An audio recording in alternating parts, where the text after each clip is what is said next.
I'm done. I mean, what are we doing here? What are we doing here? Why am I doing this? Why? Why are we doing this? What the hell is going on? What a goddamn clown show. Okay, I'm done. Now we're going to talk about President Trump addressing Congress as new tariffs take effect on Mexico, Canada, and China. We've got two major developing stories for you today, not just one, but two. First, the Trump administration's new tariffs on three major trading partners, Mexico, Canada, and China, went into effect at midnight last night, and some of those countries have already retaliated. And second, the White House paused all U.S. military aid to Ukraine after that very explosive showdown between President Trump and President Zelensky. Now, that's the backdrop for the president's speech tonight in Congress, and Tony is there in Washington getting ready to bring us all the latest. Tony, good morning to you. Everybody's saying how dapper you look today. Good morning, Mr. DeCopo. Well, Gail, thank you very much. You're back from the Oscars, Hollywood's biggest night. Oh, there it is. Double circ, Tony. Double circed up Tony, baby. Tony Two-Tone, my guy. Nate's been on a beach vacation, and here I am in Washington, D.C., and it's not even a State of the Union, so I'm questioning my life choices just a little bit. But look, it is going to be a big night, a potentially historic night in what has already been a fast-moving and consequential presidency. In less than 100 days, you got to keep that in mind. We've been told by the Speaker of the House to expect fireworks tonight, so while a typical joint address might be a somewhat boring, somewhat somber list of goals from a new president, you can expect President Trump to instead tout action, accomplishments. And there's been a lot of that, to be honest with you. I mean, maybe no president since FDR has attempted so much so quickly. There is, for example, the at times chaotic effort by Elon Musk and Doge to shrink the size of the federal government. Also on the list, working toward a ceasefire in Ukraine by, it would seem, whatever means necessary. Also, the hefty new tariffs on imported goods from Canada, Mexico, and China. And this morning, by the way, China has said it will retaliate, and Canada also already hitting back. And that is just one of many moves this White House has made to expand the power of the executive branch. So much has happened, really, that even folks here in Washington, D.C. struggle at times to process it all. But that's why we have Nancy Cordes, our chief White House correspondent, to stay on top of everything. Nancy, good morning. Good morning, Tony. I have had my struggles, but today is a day that the president will be front and center. And you know that this is a president who cares a lot about the stock market. But yeah, no, he cares so much. That's why he's destroying it. That's my king. That's J.D. Pondon, baby. That's my goat right there. He said the Treatlerites must suffer permanent first. He said, hold on, let me put this on. J.D. Pondon said, permanent first world genocide. The Treatlerites in the suburbs will scream bloody murder. I will take away their treats. Have fun. Enjoy the treats while you can. You will never enjoy them again. The Chinese century of prosperity is upon us. I will make our allies scream. And in the process, I will cripple the America economy. It's Trumponomics. yesterday, after he announced that there was no way. Last night, I realized I was a Treatlerite when I took out a Trader Joe's lasagna and it said product of Canada, and I realized it would go up 25% time next time I buy it. That's right. Trader Joe's lasagna from Canada, which is a settler colonial entity in and of itself under the banner of the Commonwealth, still holding up loyalty to the British Empire. Canada will also suffer. Out for Canada and Mexico, the Dow fell 650 points. Still, 25% tariffs on their goods went into effect overnight with President Trump. He said, the labor aristocracy. I love doing JD Pondon. I'm sorry. I'm going to stop. I'm going to dial it back a little bit. Trump calling it a punishment, though it's unclear in the case of Canada in particular what that punishment exactly is for. No room left for Mexico or for Canada. President Trump is calling today's tariffs a powerful weapon, a weapon that will now be wielded on food, lumber, electronics, cars, anything that comes into the U.S. so I can from say Canada and Mexico. It's a very powerful weapon that politicians haven't used because they were either dishonest, stupid, or paid off in some other form. And now we're using them. The move could wound American consumers, too, as producers pass along that new 25% tax, driving up the cost of a small car. I still genuinely do not understand what, like, Trump's internal purpose for this is. Like, I don't know. I've said this already. I've tried to make sense of this. I've talked about how maybe it's because he wants to, like, bully key sectors into submission.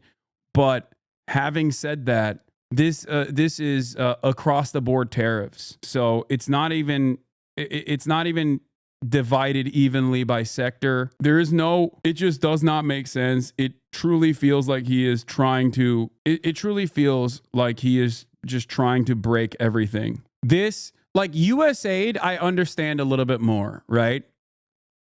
He's not doing it because he's not undermining and crippling US aid because he is trying to eradicate American soft power at the global stage. He's doing it because he personally thinks US aid is just libtard, right? He thinks US aid and all the NGOs and civil society organizations that it funds is a money sink for numerous Democratic Party goals and organizations. There's some truth to that. However, it plays a broader role in doing the bidding of American empire at the end of the day. Trump might not have the foresight to recognize that, right? He might not have the foresight to recognize that. He might be more interested in changing the approach that America has had in terms of focusing on soft power initiatives and hyper-focusing exclusively and entirely on permanent war. Not to be a hater, but why do you think Trump unilaterally decides any of this? I mean, I think when I say Trump, I'm not just talking about Trump. I'm talking about like his advisors as well. I'm not simply referencing Donald Trump. I don't think Donald Trump operates on his own, obviously.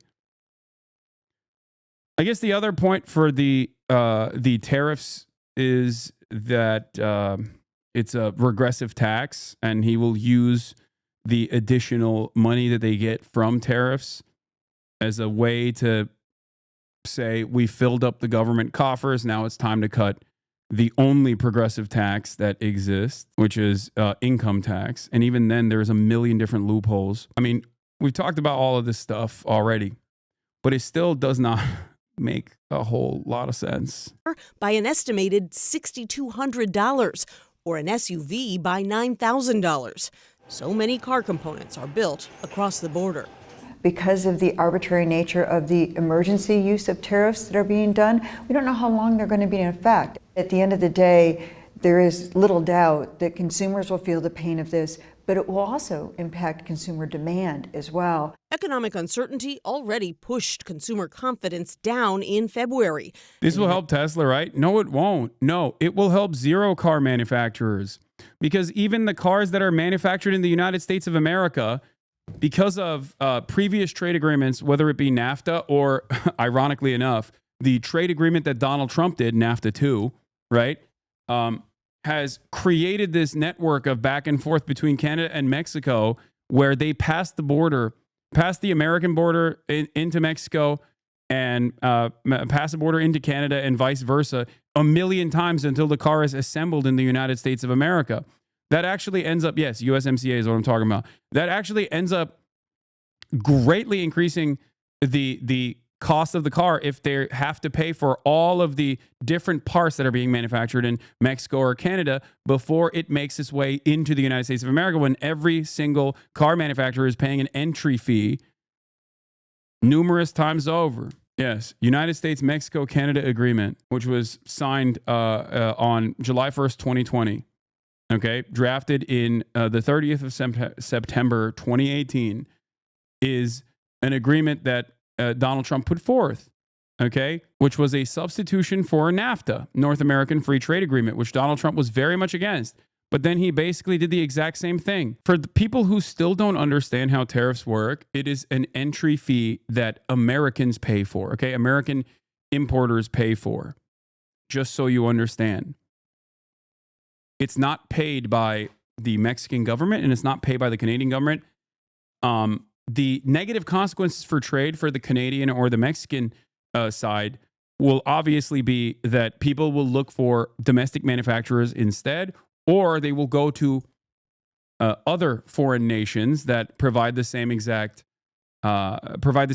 resources, same exact materials, or same exact parts at a cheaper price, because now they don't have an additional 25% that they have to pay at the point of bringing it into the United States of America. So it will lower trade and it will restrict. I mean, it has the capacity to restrict trade.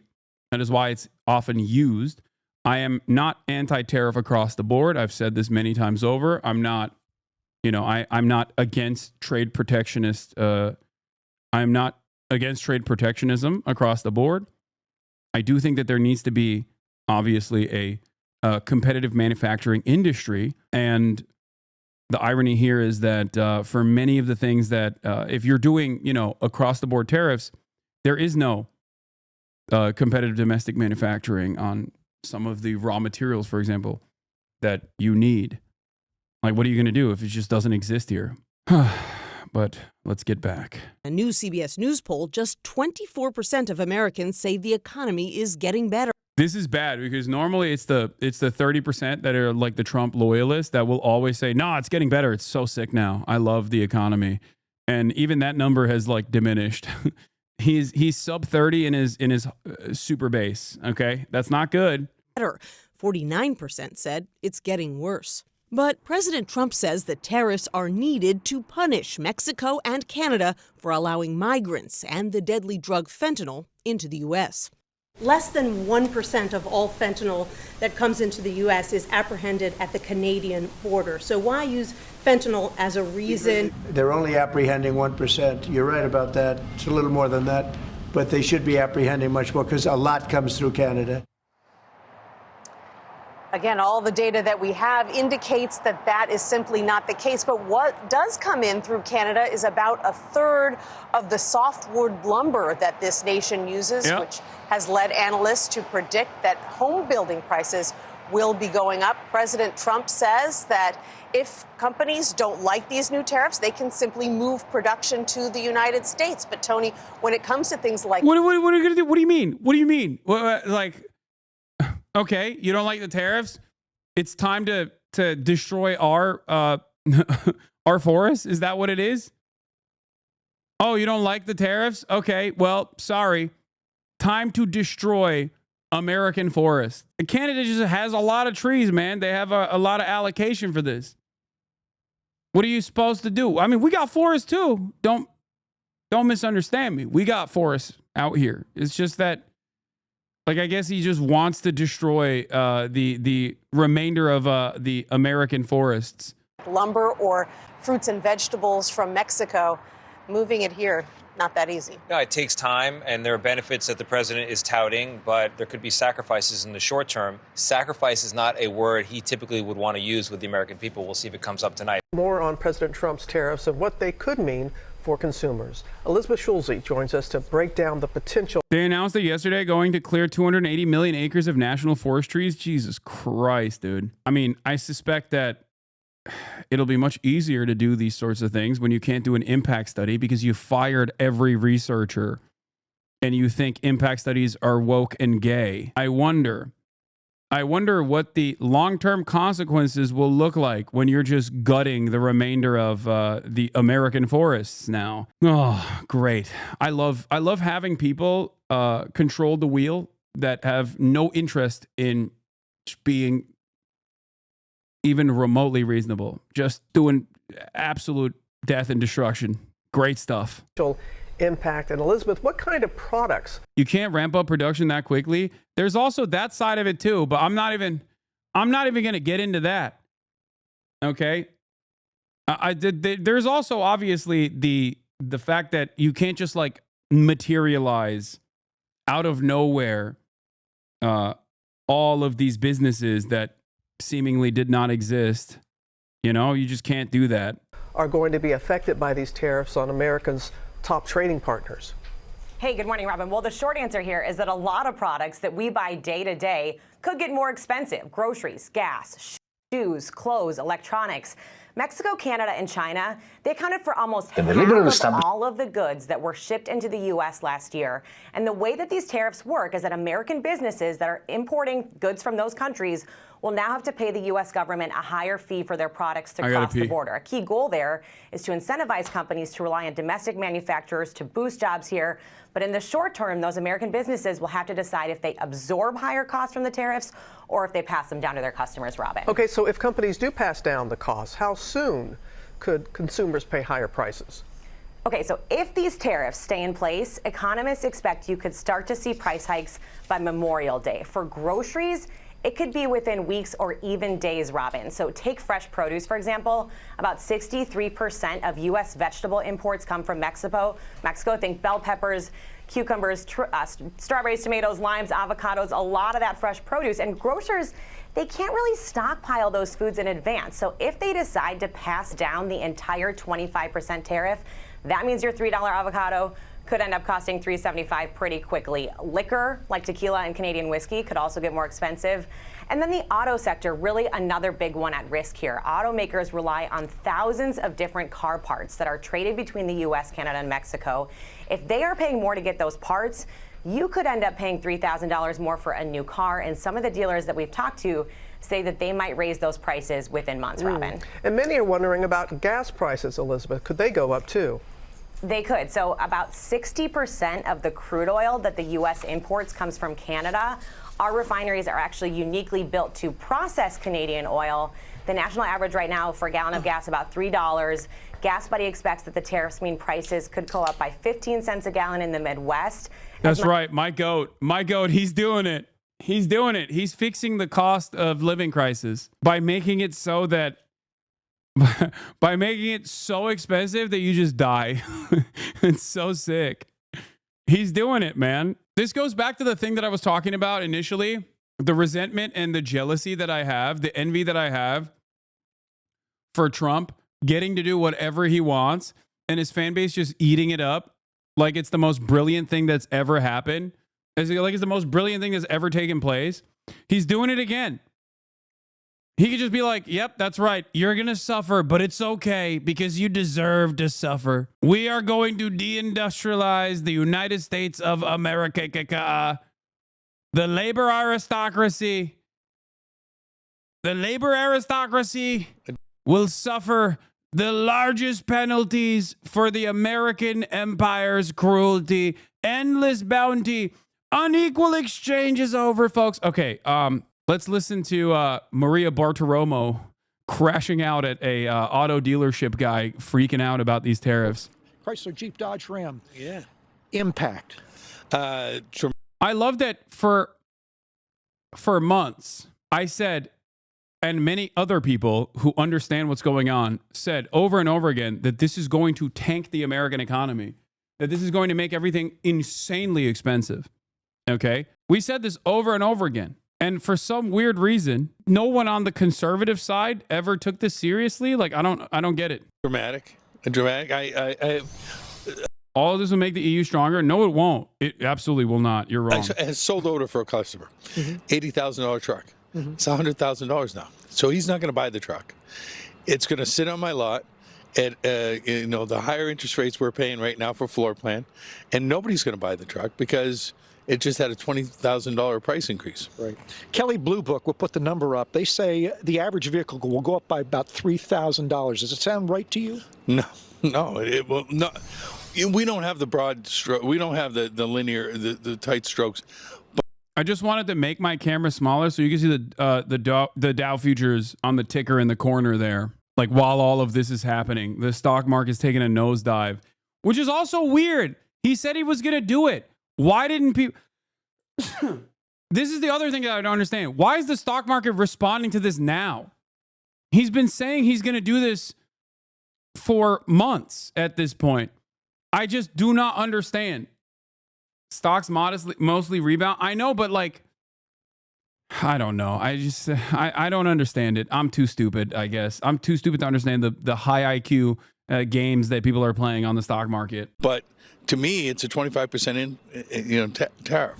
So that affects our parts that come from over these countries and a whole bunch of our cars. And you've been basing your business model on free trade, basically.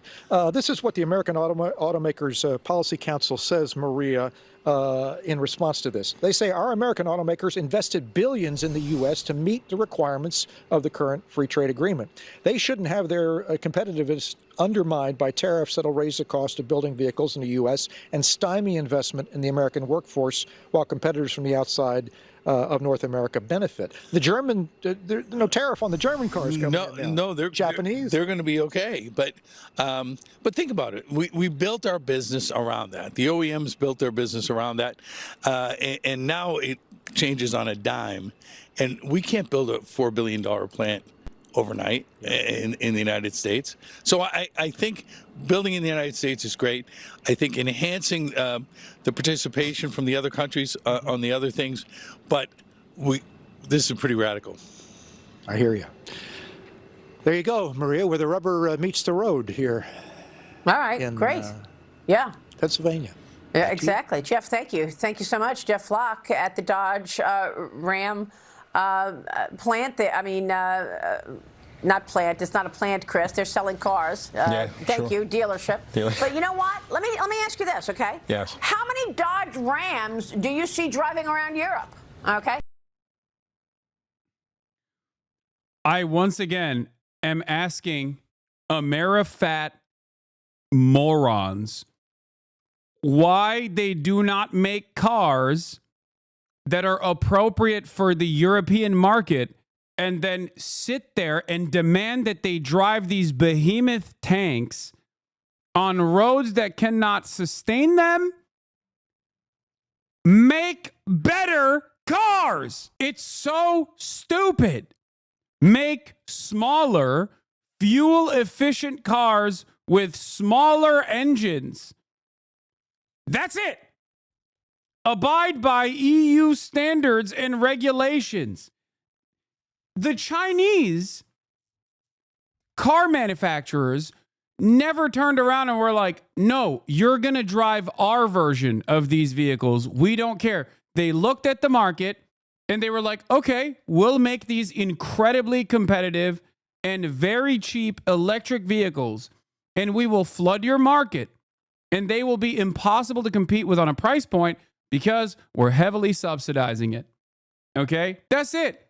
It's not like they were sitting around being like, no, we want to make tanks. Why won't the dumb Europeans purchase our tanks? The cars that we make here in the United States of America are ginormous. The F-150 until this past year was the most popular vehicle year over year. Okay, the F-150, the Ford F-150 pickup truck. The Ford F-150 pickup truck inside of the European Union needs a commercial driver's license to be able, for a European to operate an F-150, you need a commercial driver's license. Do you understand? You're immediately, automatically shut out from half of the European streets.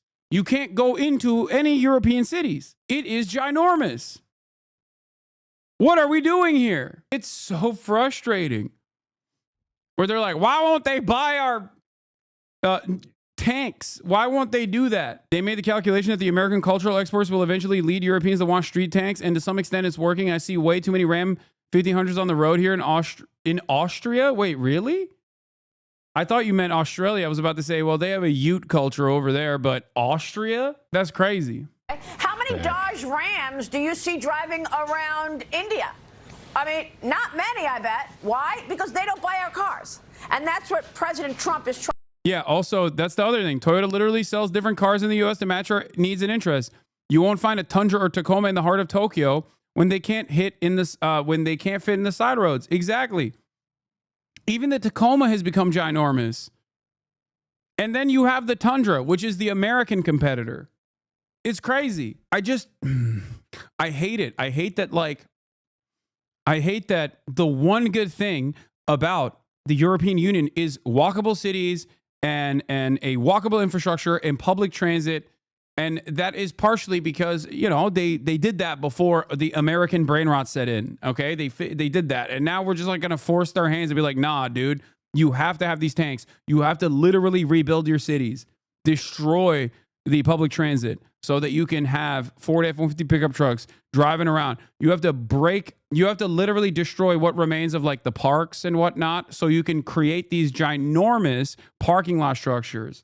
Trying to change, maybe Dodge should start building them here and selling them here.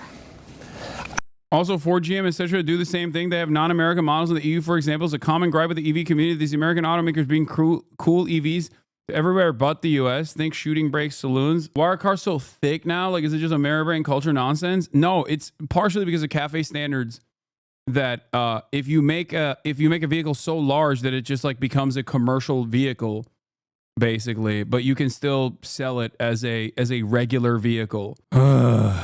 All right, where were we? All right, let's get back to this. Much as 40 cents a gallon within a week in the Northeast, Robin. All right, Elizabeth, our thanks to you. We have some breaking news coming in. Canadian Prime Minister Justin Trudeau speaking right now after the U.S. slapped Canada with 25% tariffs. Let's listen. SUVs get the truck emission standards, so they get more lax emission standards. Exactly.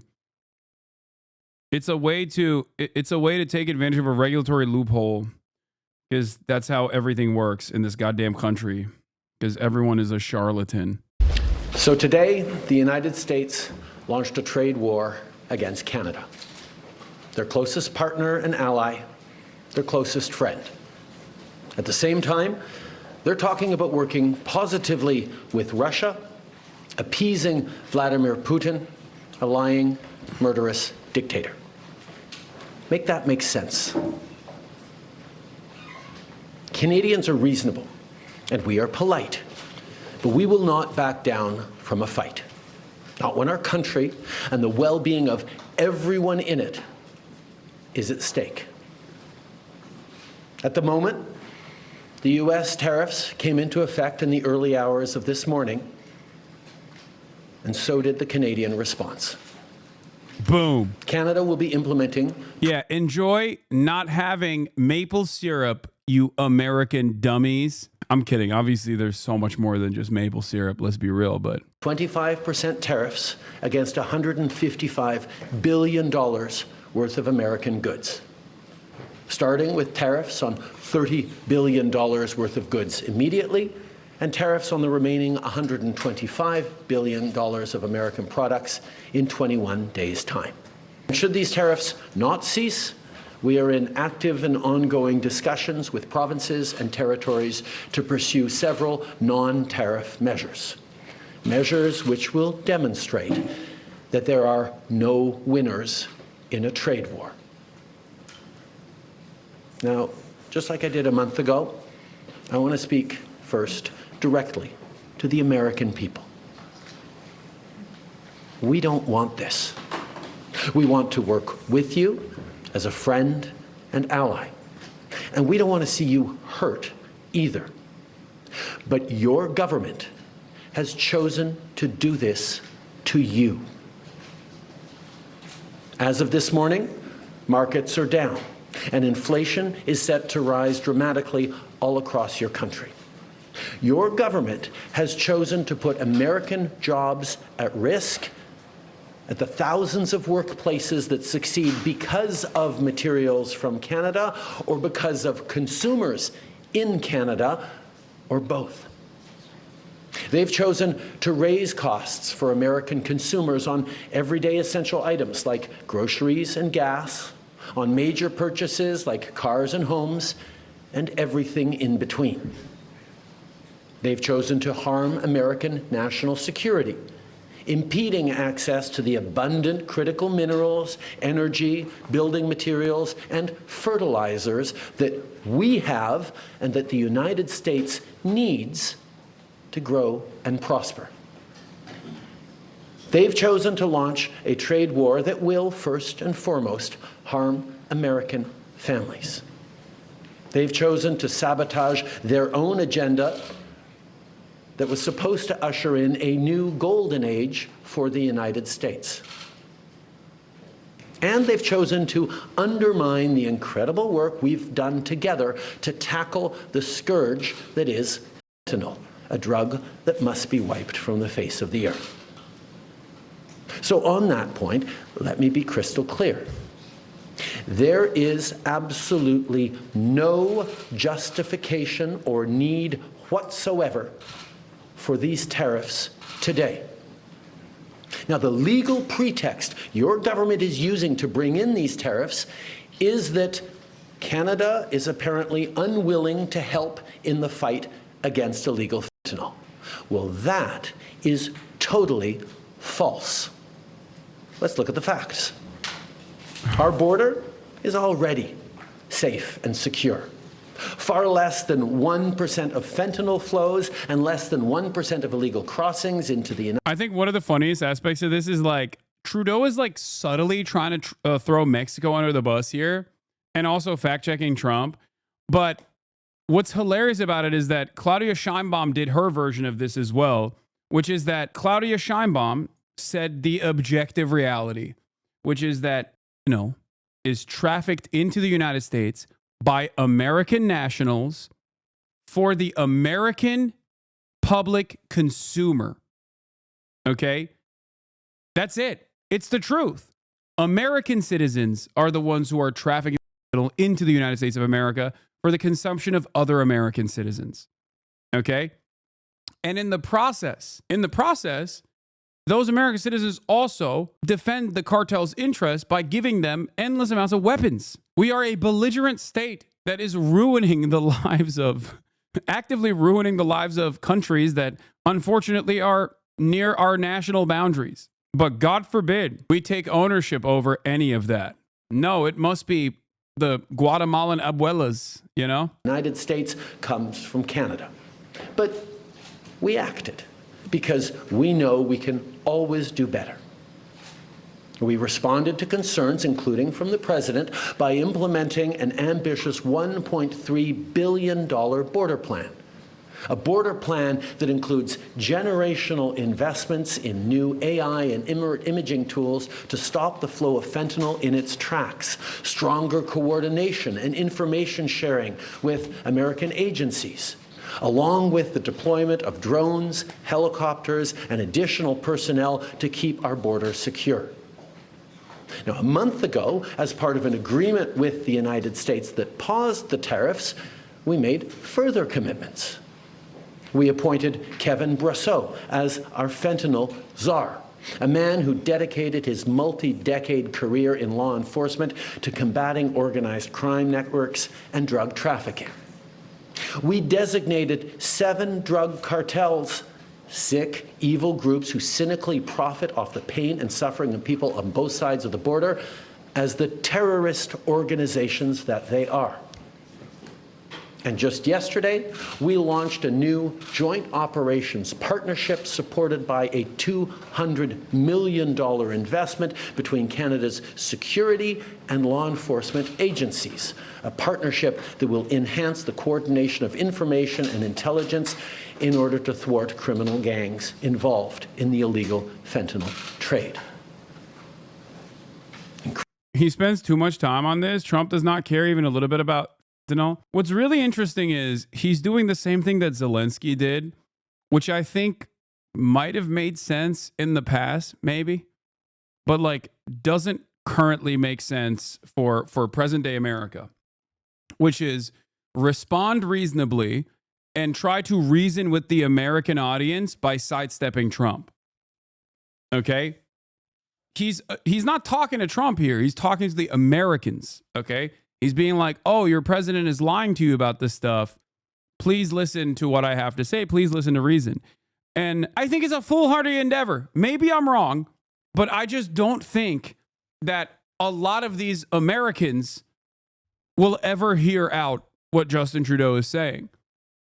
Okay? They just don't care. I don't think they care at all. I don't think they care about the truth. I don't think they care about being reasonable or looking at the cold hard data. I just think that They are purely spite driven, very confused, very angry all the time. And Trump keeps their attention focused on vulnerable populations in general. It's worth a try. No, dude, it's not. I don't think it is. That's why I said the exact same thing about Zelensky. When Zelensky went on Brett Baer and like tried to talk directly to the American population and turn around and say like, you know, listen to what's going on. Like, my people are suffering. Okay. I'm a president. Like, I have to defend their interests. America, we love America. We love Americans. You've supported us throughout this process. I'm like, you know, we still need your help. I don't think Americans care. They just don't. I think that Americans are insanely selfish. I don't think that you are going to be able to win over the Americans as especially with like reason. I don't know. Maybe I'm just so jaded because I tried to get Americans as an American citizen to understand that things could be so much better if we had healthcare, for example, or if we just stopped spending so much money on war overseas and like giving unlimited billions to Israel so they can continue their baby murder campaign or whatever. And Americans say I'm a terrorist for that. They say I want vuvuzela rat eating. When I say, oh, I want socialized medicine in this country, Americans, a big chunk of them turn around and say, oh, you want Venezuela-style rat for dinner, rat for breakfast. That's what you want. They're brain broken. Like, I don't know. I try reasoning with the public all the time. And let me tell you, as someone who tries to reason with them using logic, using common sense, many of them do not respond. The only thing that they respond to is you know, the direct impact of Trump's actions. Once it starts hurting them directly, they'll notice it, they'll feel it. Only then will they wake up to that reality.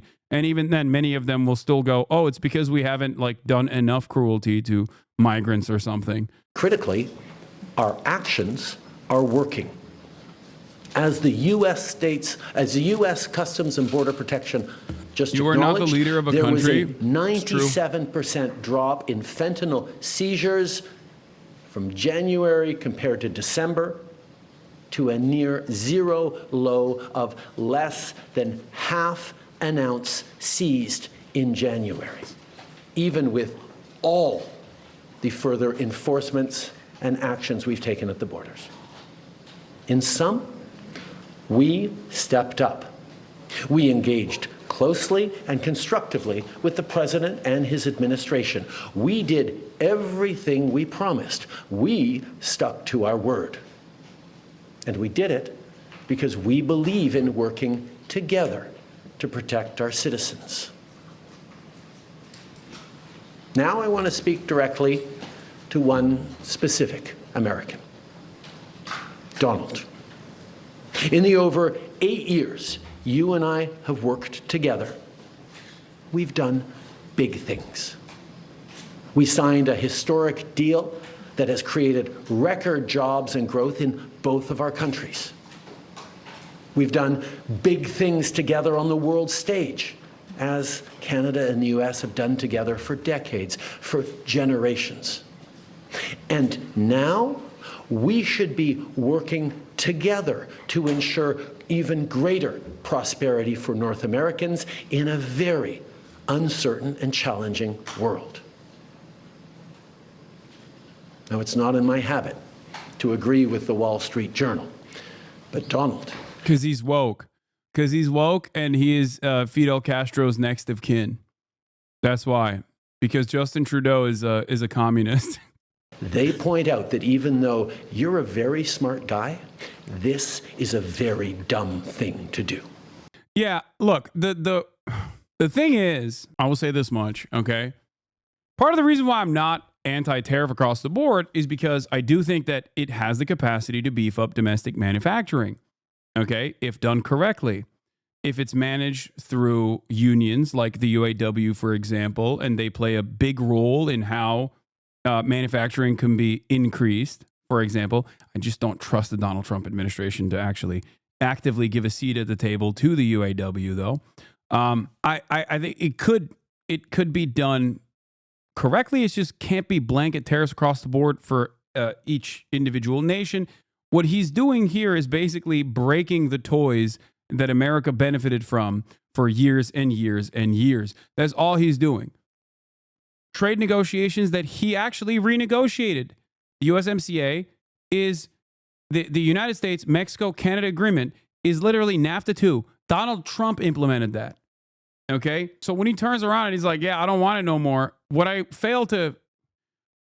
find very strange about these decisions is that these are negotiations and agreements that benefited America and the American consumers, often at the cost of American manufacturing. Clawing that back and reshaping American priorities and reshaping American manufacturing in this way is not necessarily a bad thing in the long term if done correctly. But of course, as is the case with Donald Trump, he's not doing it correctly. I don't think that he's doing it for a good reason. I don't think he's doing it to improve American manufacturing.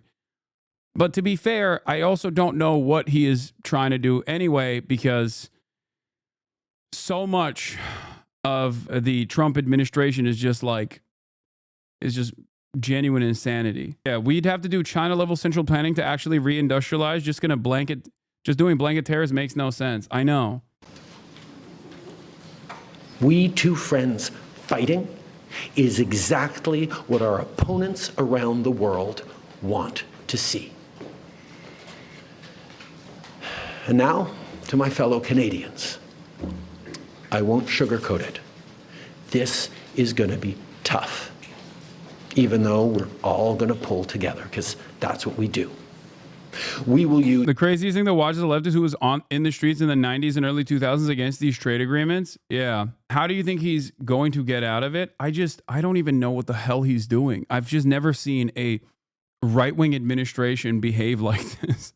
Like, I've never really, even liberal administrations now don't behave like this. Like, I don't think it's like a repolarization happening in the two American major parties. I don't think that like Trump is now actively trying to bring back American manufacturing and create strong labor unions for Americans. Like, I just don't think that he's doing that, because if he was doing that, he would not be actively destroying the administrative state. He would not be actively destroying the administrative state while simultaneously. Yeah, this is from 2 months ago. Hold on, there's a newer version of this that I believe he did a couple days ago. I'm going to watch this instead. Yanis Varoufakis, former Greek finance minister, friend of the show, one of my favorite bald men, is on Rana Kalik's Dispatches on BT, Breakthrough News, talking about what possibly could be the reason for why Trump is doing all of the things that he's doing in terms of tariffs. Let's take a look. And it is a rational plan. It is a well thought out plan. For me, it is a terrible plan in the sense that it works against the interests of the majority of Americans and against the interests of the majority of humanity. But we need to understand it before we fight it. And the liberal establishment are like headless chickens running around in the hope that somehow Trump is going to fail as a result of not having a plan. He's not going to have to fail because he doesn't have a plan. If he fails, he will fail because there will be people and movements that oppose him who understand his plan. So I just wanted to make this clear. No, it's important. It's an important caveat. Yeah. Okay. So what is the plan? To begin with, to understand his plan, we have to understand his main gripe, his main discontent regarding the state of the United States. The vast majority of people around the world, and that includes me, we believe that, and I think we're not wrong to believe, that the United States has an exorbitant privilege, and that is the US dollar. US dollar and the US markets. Okay? America is an incredibly wealthy nation. And that's why even the poorest Americans, in comparison to like middle class people in Europe, for example, are still, when compared on the global marketplace, have a lot more purchasing power. right? Like that's why sometimes people will say stuff like, "Oh, well, you know, Alabama's like a wealthier than England," right? Like people say stuff like that all the time. Now, that's true. There's truth to that. Your PC is totally freezing up. No, everything is fine on my end. What ended up happening, I think, is a server side issue on the Twitch side. US dollar is the only kind. Credit card debt is not purchasing power. Yes, it is. You're wrong. It quite literally is if you are someone who's selling goods in the American marketplace. It doesn't matter if it's being purchased with credit card debt. What matters is the money that you're getting. That's it. That's it. That's literally, like, I understand where you're coming from because that is precisely the reason why, if you simply look at GDP and if you simply look at purchasing power, you kind of fail to recognize that, like, Americans on average have a way worse quality of life than Europeans on average do, because European states at least like create a comfortable barrier of security and offer some social safety nets that Americans do not have and that they have to purchase in the private marketplace. This also then feeds back into the GDP, ironically enough. In terms of selling goods into the American market, in terms of selling goods to the Americans, it doesn't matter if they're buying it with credit card debt or not. If you're a manufacturer of goods and you want to enter the American marketplace, you don't care if they're buying it with credit card debt. You don't care if they're buying it with predatory loans. Okay, you just care about them buying your goods. Okay, that's it. Of the world that is in demand independently of what the United States produces. So the only reason why you want the British pound is if you want to buy something produced in Britain, or if you want to go to Britain as a visitor, as a tourist. Nobody else wants pounds, really. Maybe for speculation. Right? But I'm speaking to you from Athens. When I put gas, petrol in my motorcycle, right? Even if it is a Greek company buying petrol from a Greek or a French company that has purchased crude oil from, let's say, Libya. So there's no American corporation involved at all.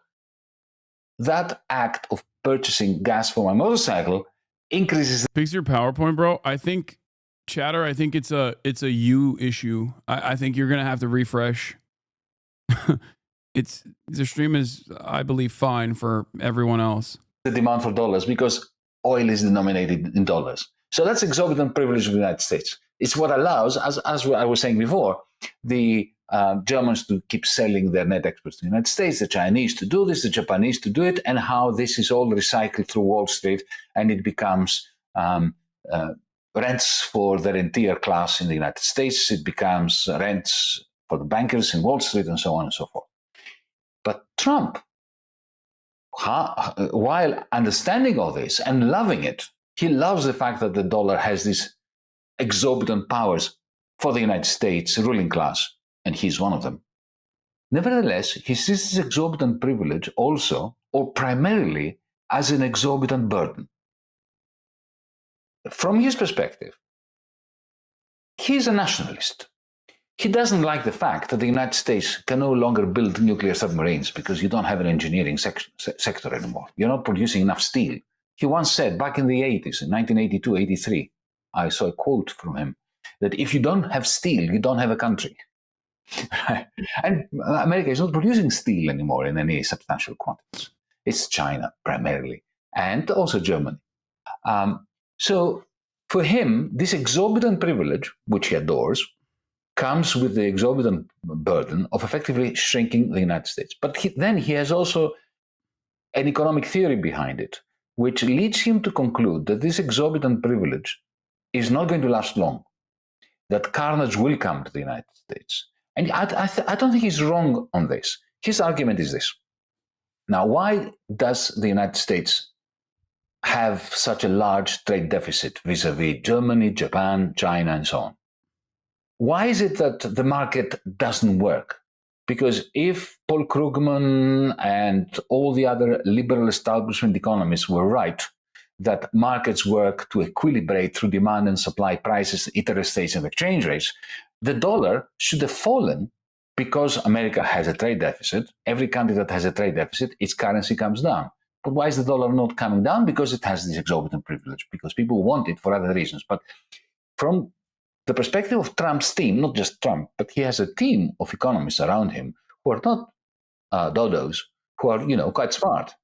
They may be evil, but they are smart. And what they realize is that that's their thinking, that's their analysis, that the reason why the dollar is not coming down is because the central banks of the foreign countries, of foreigners, foreign central banks, hoard dollars. Now, why do they hoard dollars? Because dollar is the reserve currency. Yeah. So when Germany sells cars to the United States, you have all these dollars going back to Germany. And what happens with these dollars? The vast majority of them, the dollars that are not returned by Mercedes-Benz to New York, they are hoarded by the Central Bank of Europe. Similarly, by the Bank of England, by the Bank of Switzerland, by the Bank of Sweden, by the Bank of Japan, by the Bank of China, increasingly. Right? $3 trillion is held by the Central Bank of Japan. $3,000 billion. That's not to be scoffed at. And why do they hold these dollars? Why don't they convert them into their own currency in order to increase economic activity? Because this is how they preserve their currency at low levels. If you have a conscience, it's unbearable. Here, join us. Because when you hoard these dollars, right, then the value of the dollar vis-a-vis your own currency goes up, and the competitiveness of your export sector is enhanced. And therefore, Trump says, you see, the foreigners are taking advantage of us. We are gifting them the reserve currency, which keeps their currencies down and keeps their currencies backstopped. Instead of holding gold or whatever, diamonds, they're holding our dollars. And in so doing, they are disadvantaging our exporters, and they're advantaging their exporters who are importing into the United States. And this is why he's mad at Japan. I mean, this is why America historically tanked. This is initially why America tanked the Japanese economy as well, which is like how in the 90s Japan went into turned into a multiple decade of I mean, still to this day has experienced stagnation, because if it's super cheap to make goods in Japan and then sell it to the American marketplace, also super cheap, then obviously it's just something that it's something that America is not going to be fond of. If the U.S. dollar is strong, exporting goods out of USA is hard because importing country needs to buy strong, i.e. expensive USD. For you have the U.S. trade deficit. Okay, so does China do this as well? Stockpile U.S. dollars? Of course, every country does, and yes, China does as well. Here comes the story about the tariffs. Now, conventionally, liberal establishment economists think that Trump is an idiot because he can't see that tariffs can't work to eliminate the U.S. trade deficit. Their view is, and this is not wrong, where they are wrong is they think that Trump doesn't understand it. He doesn't understand it. What the story is that, yes, you slap tariffs on Chinese aluminum or Chinese plastics or Chinese clothes, right? But that will increase the price that American consumers have to pay, and that will jeopardize America's economy because it will push inflation up. But that at some point is not going to eliminate the trade deficit because as this happens, the dollar will go up. And as the dollar goes up, in the end, American consumers will not be paying more because even though they will have to pay the tariff, the dollar value will have gone up. So what they pay in Walmart is not going to be greater. Now, Trump knows that entirely. I've read policy papers that are circulating amongst his team, and they know this precisely, and they love it. You know why? Because that's... No way Trump understands all that. No, it's not Trump that understands it. It's, guys, just like Joe Biden didn't run the American government unilaterally, Donald Trump is not running the American government unilaterally. He has a bunch of people around him that are telling him to make these decisions because they are setting what they perceive is going to be the future of the American economy. That's it. You think Donald Trump makes these decisions on his own? Of course not. Like, that's why Project 2025, I don't know what that is, when he was saying stuff like that, it was always ridiculous. Of course, he gets all of his notes from the Heritage Foundation and the American Enterprise Institute. Yes. And it's not just Elon Musk. There's an eclectic group of people that have similar goals and similar interests, which is like advancing the interests of capital and undermining the administrative state. And some of them might be at odds with one another in terms of like how America should do trade in the future.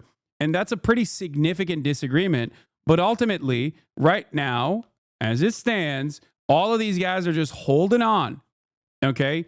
They recognize that America is dying. It's a dying empire. And they want to pick apart the scraps. They're not necessarily known for long-term thinking and stability. Capital owners don't really think in decades. They think in quarters. They think in quarterly earnings reports, which is precisely the reason why they're like, all right, well, if America's dying, we might as well, pick the corpse apart for scraps while that is happening. Republicans making the money they didn't make in 4 years that they weren't inside the White House through insider trading? Not necessarily that either. How they will get foreigners to pay for the tariffs? Because here it is, something that they state explicitly in their policy papers. We slap tariffs on them.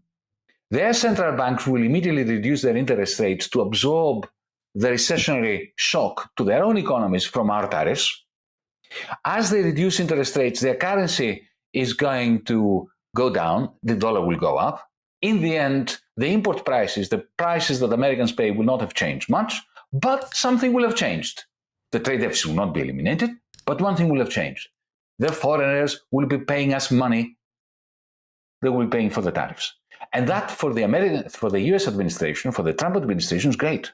Not only will they be collecting the tariff money, but remember, Congress, and particularly the House of Reps, has the purse strings for tax receipts, but not for tariff receipts. To increase the amount of money that the US government gets from the American taxpayer, Trump has to convince Congress. And there he has a very thin majority, and there is just bedlam.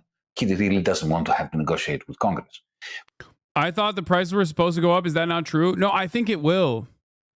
I mean, that is in the short term, I think that prices will go up. Having said that, however, this is Yanis Varoufakis trying to say that there is a reason for why Donald Trump's administration, like, he's trying to figure out what could possibly be the logical reason. And it's one of the only explanations that I've heard thus far that at least like have some semblance of logic associated with it, that there is a reason for why he's doing this. And that is that he considers the power that the American dollar has a major issue with American manufacturing, and there's obviously truth to that as well, right? And that if he by way of implementing these tariffs, he wants to force other countries to make their goods more expensive so that the American manufacturing comes back and other countries actually buy from the United States of America. But in the short term, this will absolutely harm the American economy as it stands. But the moment he slaps the tariffs, the stream of money goes to the Treasury without any negotiation with Congress. And indeed, he can actually even spend this money. There are some legal impediments, but we know how much he respects those. And that's phase one. Nothing has been accomplished by the end of phase one to bring down the US trade deficit. He has increased his treasury stake through the tariffs, and he's made the foreigners suffer and pay for it. And now comes phase two, which is a grand negotiation. Then he says to them, and this is not novel really, Reagan did that to the Japanese in 1985. Reagan gathered everybody. If you have ever heard of the so-called Plaza Accords of 1985. He gathered the European central bankers and so on, but primarily he had the Japanese there, and he put them under their thumb and said, similarly to what Trump wants to do, you're going to revalue the yen, or else, or I'm going to slap tariffs on you. Now, Trump first slaps the tariffs and then says to the Chinese, to them, to the Germans, to the Saudis and so on, you are now going to revalue your currency. But how? You're going to take a chunk of the dollars that you're holding and you're going to sell them. That way, you are sell them, for your own currency. That way, you will revalue the euro, the yen, the yuan, and so on. Alternatively, if you don't have that many dollars, and the European Union, the Eurozone doesn't have that many dollars, it is the Japanese that have more than $1 trillion and the Chinese who have $3 trillion. Yeah, Giannis is right. When you slap tariffs on countries, countries will reduce their interest rates to protect their industry, so their currencies will go down against the dollar. Hence, the tariffs costs will be absorbed by those countries instead of the U.S., and prices won't go up. Maybe. I do not understand is that for that to work, factories and offices have to build first in the U.S. for this, and not only tax incentives have to be created, but bank loan and bank advantages have to be implemented. I think you're not fully understanding him. The price of the dollar goes up on the global market in the end, making foreign goods cheaper in the end while still getting tariff money. I do not foresee the price of goods immediately coming down or even staying relatively stable while and then maybe in the long term creating a big boon in manufacturing, especially because in the short term this will literally lead to layoffs, like mass layoffs in general. The chatter is wrong. When the US dollar increases in value, that means our exports are going to go up in price and the trade deficit will not close.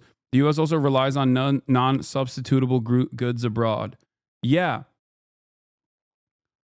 If you have, like, when it comes to raw materials, like, there is no substitute. What are you supposed to do? You know what I mean? If we just don't have it here, what are you supposed to do? He's not doing any carve-outs whatsoever. Maybe he will down the line, and I don't understand it. Or maybe he's signaling that he might do that, but he hasn't said anything about it. It just, like, doesn't make sense. Commerce Secretary Lutnick, Trump may roll back Canada and Mexico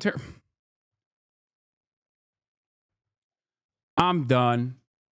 What are we doing here? What are we doing here? Why am I doing this? Why? Why are we doing this? What the hell is going on? What a goddamn clown show. Okay, I'm done.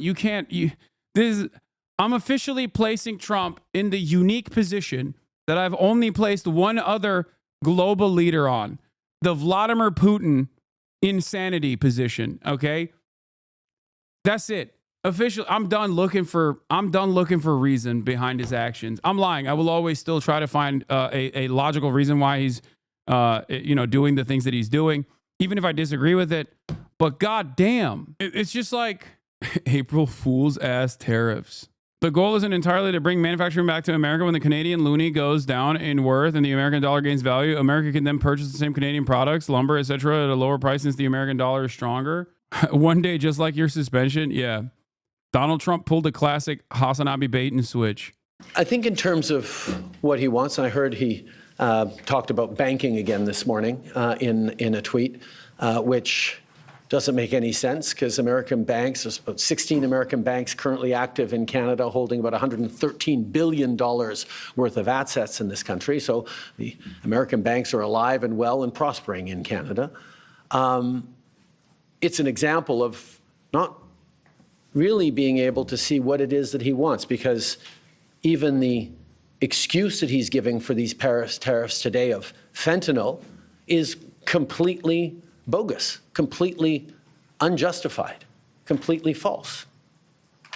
So we actually have to fold back on the one thing he has said repeatedly, that what he wants is to see a total collapse of the Canadian economy, because that'll make it easier to annex us. Now, first of all, that's never going to happen. We will never be the... That's a crazy thing to be discussing as a world leader, by the way. The fact that your southern neighbor is led by an insane person. Okay? The fact that you are a leader of a sovereign nation and your southern neighbors are led by a madman that you have to factor in. You have to factor in that he might be simply trying to weaken the Canadian economy and then make it easier to annex. Wild stuff, man. 51st state. But yeah, he can do damage to the Canadian economy, and he's started this morning.